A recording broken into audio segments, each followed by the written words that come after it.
कि सबसे पहले मैं बिहार चमार महासभा के जितने सदस्य और पदाधिकारी कार्यकर्ता हैं, मैं उन्हें पुनः एक बार धन्यवाद देना चाहता हूं कि जैसे ही हमको ये निमंत्रण मिला कि भारती जी आपको आना है, तो मैं अपने पूरे साथियों के साथ यहां आने से अपने आप को रोक नहीं सका।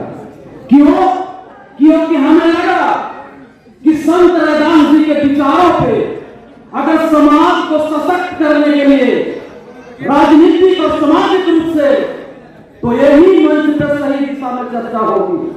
और नहीं तो बहुत, मैं दल के नाम नहीं ले रहा हूं, बहुत से दल के छुट भैया नेता संत रैदास जी की जयंती मनाते हैं और वहां समाज के राजनीतिक और सामाजिक रूप से सशक्त बनाने की चर्चा कम, बल्कि वो अपने इलाका को खुश करने के लिए वहां ज्यादा चर्चा करते हैं, धूम वहां हिलाई जाती है। ऐसी सभा में मैं नहीं जाता, लेकिन गर्व है कि चमार महासभा ने चमार को सही दिशा दिखाने के लिए आज पटना की धरती पर बुलाया, इसलिए मैं अपने आप को नहीं रोक सका। जबकि मैं खुद एक राजनीतिक पार्टी चलाता हूं, मेरी पार्टी का नाम है समता मूलक संग्राम, मैं रोक नहीं सका। आज तो संत रैदास जी अभी वाणी उनकी कही जा रही थी, संत रैदास जी ने क्या कहा हम लोगों को कि ऐसा चाहूं राज में जहां सभी को मिले अन्न, छोट बड़ सब सब बैठे रैदास रहे प्रसन्न। उनकी इस दोहा को समझना होगा कि संत रैदास जी अपने शब्दों का जोर कहां दे रहे थे, तो संत रैदास जी अपने शब्दों का जोर सत्ता पर दे रहे थे। वो कह रहे थे कि ऐसा चाहूं राज में, नौकरी नहीं, अन्न नहीं, घर नहीं, रोजगार नहीं, उन्होंने कहा ऐसा चाहूं राज में। इसी बात को बी आर अम्बेडकर साहब ने कहा कि जाओ अपने दीवारों पर लिख लो कि हमें इस देश का शासक बनना है। क्यों बनना है? कि सत्ता वो मास्टर चाबी है जो हर एक बंद दरवाजे को खोलता है। इसी बात को महाराज जी हम लोग को कह रहे हैं, ऐसा चाहूं राज। अगर सत्ता नहीं होता तो क्या बाबा साहब पढ़ लेते? अगर सत्ता नहीं होती तो क्या बाबा साहब पढ़ लेते? नहीं पढ़ते। कहीं न कहीं बाबा साहब को सत्ता का साथ मिला, तब उन्होंने पढ़ाई कर पढ़ने का काम किया और दुनिया का छठे विद्वान और भारत का पहला विद्वान बना। अगर अशोक सम्राट जैसा शासक नहीं होता तो क्या भारत को सोने की चिड़िया बना पाते? क्या भारत को जगत गुरु का दर्जा दिला पाते? नहीं दिला पाते। इसलिए कुछ हो या ना हो, लेकिन लड़ाई सत्ता की जरूर होनी चाहिए। नहीं तो बाबा साहब ने दिया हुआ सत्ता हमारे लिए एक सादा कारक होगा, क्योंकि बाबा साहब ने ये बात को उन्होंने कहा। कब कहा? जब उनकी लिखी हुई संविधान इस भारत देश ने निकाल दिया। कब? 26 नवंबर 1949 को। तो बाबा साहब ने पहला बात हम लोगों को जो कहा, यानी हम लोगों को हिदायत किया, संदेश दिया, कहा कि संभाल जाओ, संविधान को लिख दिया, पर एक काम आप उनके लिए नहीं करेगा, ये तेरे लिए नहीं करेगा, जो चलाएगा उसके लिए करेगा। उन्होंने बहुत मजबूत शब्दों में कहा कि दुनिया के संविधान अगर मजबूत हो और चलाने वाला व्यक्ति कमजोर होगा तो संविधान फेल हो जाएगी। अगर संविधान कमजोर भी हो और चलाने वाला लोग मजबूत होंगे तो संविधान सफल होगा। यानी बाबा साहब ने संविधान को दे दिया। यानी जो हमारे संत महाराज जी ने कहा कि ऐसा चाहूं राज में जहां सभी को मिलेगा, छोट बड़ सब बैठे रैदास रहे प्रधान। यानी जो संत समाज का परिकल्पना संत रैदास जी ने कहा, जब बाबा साहब को संविधान लिखने का मौका मिला तो उन्होंने संत रैदास जी के परिकल्पना को विधि रूप से भारत में दिया। अब विधि रूप को व्यवहारिक में लागू करने के लिए आपको शासक बनना होगा। और शासक कब होगा? जब वोट की ताकत को सही दिशा में अगर इस्तेमाल करेंगे तब होगा। लेकिन आज बिहार में क्या होगा? भारतीय संविधान के अनुसार सत्ता का 3 केंद्र है, सेंट्रल यानी केंद्र सरकार, राज्य सरकार और पंचायत सरकार। हमारे ऊपर वही कानून लागू होगी, एक लोकसभा से पारित कानून और दूसरा विधानसभा से। कहां की विधानसभा से? जिस राज्य के 2 लोग होंगे उस राज्य की विधानसभा से। अगर मनोज भारती बिहार का बैठता है तो हमारे ऊपर कानून लागू होगा 2, एक भारत सरकार जो बनाएगा वो और एक बिहार सरकार बनाएगा वो। हमें झारखंड की कानून हम पर हमारे पर लागू नहीं होगा। उत्तर प्रदेश के कानून हमारे ऊपर लागू नहीं होगा। लेकिन क्या देश तो पूरे देश के लोग लड़ सकते हैं, केंद्र सरकार बनाने के लिए पूरे देश लड़ सकते हैं, पर बिहार की सरकार बनाने के लिए पूरे देश लड़ेगा क्या? नहीं।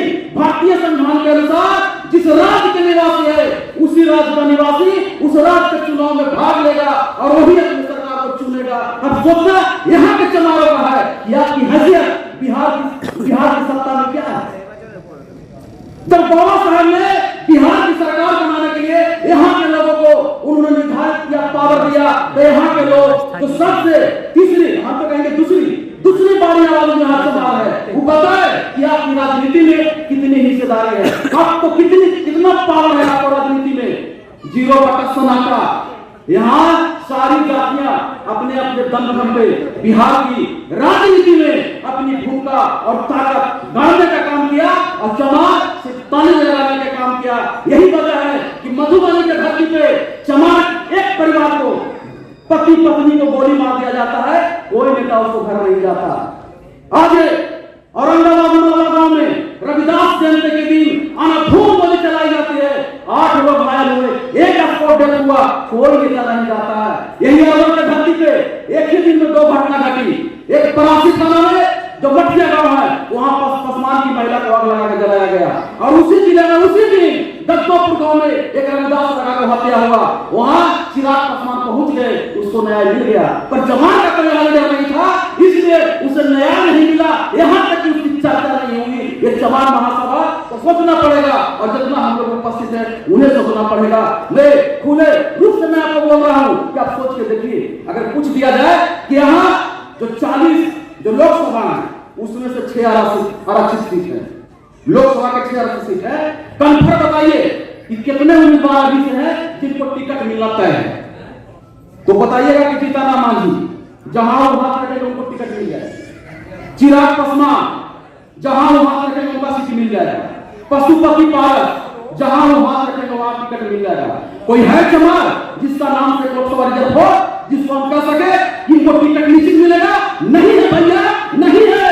आप राजनीति में बहुत नीचे हैं, और जब तक राजनीति में मजबूत नहीं हो जाएगा तो लाख उपाय करते रहिए, आपको यहाँ मान सम्मान मिलने वाला नहीं है। क्योंकि सामाजिक परिवर्तन तब होगी जब आपको पद प्रतिष्ठा और संपत्ति में वृद्धि होगा, और ये तीनों तब होगा जब आप राजनीति में होंगे। आप राजनीति में नहीं है, इसीलिए बिहार में समारोह की सामाजिक परिवर्तन नहीं हुई, इनकी पद प्रतिष्ठा में वृद्धि नहीं हुई। पूरे देश में समाज जमा भी काम कर रहे हैं, आगे की ओर जा रहे हैं, और बिहार का समाज पीछे की ओर आ रहे हैं, और हमें कोई तनिक डर नहीं। ऐसे पूरे बिहार जानता है कि मनोज भारती समरवादी है, बहुत शौक से मनोज भारती समरवादी है। जब तुम्हारे लोगों की हत्या होता है तो तुम उनके न्याय दिलाने जाते हो, चाहे जीतनराम मांझी हो, चाहे चिराग पासवान हो, तब तो कोई उसको नहीं चाहता।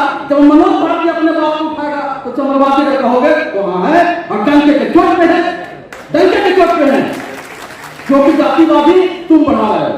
मौका तुम्हें बिहार में मिला ना सभी समाज को जोड़ने का, ये तो तुम बना, लेकिन तुम अपने समाज पर होता है तो जाते हो। दूसरा, 1 मिनट और दूंगा, दूसरा बात यह भी एक बहुत बड़ी चर्चा चल रही, मनुस्मृति रामचरित्र मानस का, जिसमें लिखा हुआ कहां हम लोग के साथ धोखा हो रहा है, राजनीति में अगर मजबूत नहीं होंगे तो कहां हम धोखा खा रहे हैं।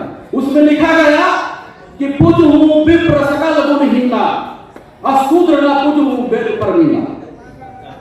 क्या लिखा गया? उसने कहा कि पूज हूं विप्र सकल गुणहीना, शूद्र न पूजू वेद परवीना। संत रविदास जी ने उसी बात को कहा कि बाभन न पूजिए जो हो गुणहीन, और पूजिए चरण चंडाल को जो हो गुण परवीन। यानी संत महाराज जी कह रहे हैं कि जो गुण परवीन होगा, जिनकी पासवक्ता होगी, वही पूजे वो होंगे। अब वक्ता कैसे होगा? बिना स्कूल के, बिना स्कूल का वक्ता जाएगा क्या आपके अंदर? आप पूज तब होंगे जब आप गुणवान होंगे, और गुणवान तब होंगे जब आप शिक्षा की शेरनी रूपी दूध जो आप पिएंगे तब होंगे। और सरकार क्या कर रहा है? सरकार की शिक्षा चौपट, शेड्यूल कास्ट की मिलने वाली छात्रवृत्ति भी चौपट, आपको गुण प्रवीण पर ही नहीं देगा। यानी जब आप गुण प्रवीण होंगे ही नहीं, आपके अंदर वक्ता ही नहीं होगा, तो आप कंपटीशन से बाहर, आपको ऐसा नहीं बनने देगा। तो आपको समझना होगा कि जब तक आपकी सत्ता में हिस्सेदारी ईमानदारी नहीं होगी, सरकार नहीं होगी, तो शिक्षा की पॉलिसी नहीं बनेगी और न शेरनी के दूध मिलेगा और न शेर के साथ दहाड़ेंगे। इसलिए आप सचेत होइए, बिहार के चमारो सब जाग गया है, आप जागो और सामने आओ और मुकाबला करो सरकार के लिए, क्योंकि सरकार वो सत्ता वो मास्टर चाबी है जो हर एक बंद दरवाजे को खोलता है।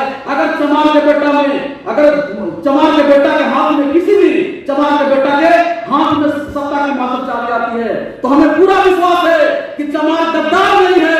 अगर उसको चाबी मिला तो सभी समाज के लिए समतल रूप से वो दरवाजा खोलेगा। इतना ही बात बोल के मैं अपनी बात को विराम देता हूँ और एक निमंत्रण देता हूँ इनसे इजाजत लेके कि गया के धरती पर 28 फरवरी को हमारी जो पार्टी समता संग्राम दल महारैली कर रही है संत शिरोमणि रैदास जी के जयंती के अवसर पे, तो सभी को मैं निमंत्रण देता हूँ, उसमें आइए, ताकत को बढ़ाइए। जय भीम, जय भारत।